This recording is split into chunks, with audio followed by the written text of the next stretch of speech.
as the two players make their way out. It really is a nice old school feel about this. Jamie Reeds and I out in this structure here, overlooking this field. And we're not the John Bassar Stadiums that usually are, and it's a title fight, really. It can't get any better than this, Jamie.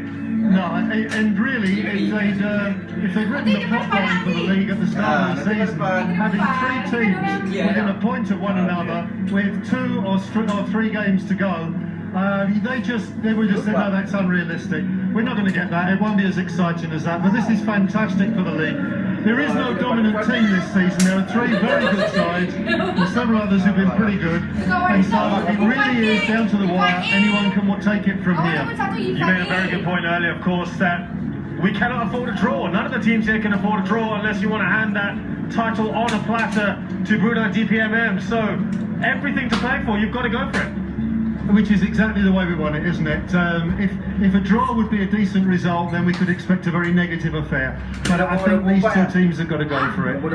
There's plenty of players the wrong side of 30 out there in the starting lineups, and I think they are going to get a bit tired. Substitutions will be very important, but I think the pace early on will be fairly intense.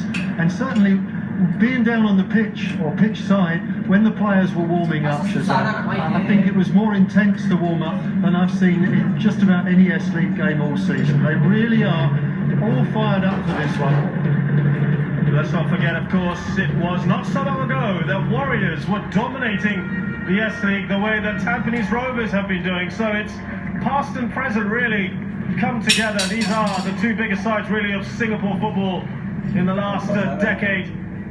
And they've got real talent about them as well. Plenty of Singapore internationals and quality foreign players as well. Yeah, absolutely. I think they've got some of the outstanding foreign players, and it's nice to see players like Irfan Shah, we just saw in the picture there. I was by Shafalisa as he was knocking crosses in. I wouldn't mind him on the end of his crosses, I have to say. He's a lovely player of the football with that trusty left foot of his. And we've got new guys who've come in, people like Tom Beattie have made an impact. Jake Butler, Justin Pasfield, the goalkeeper for Tampines Rovers.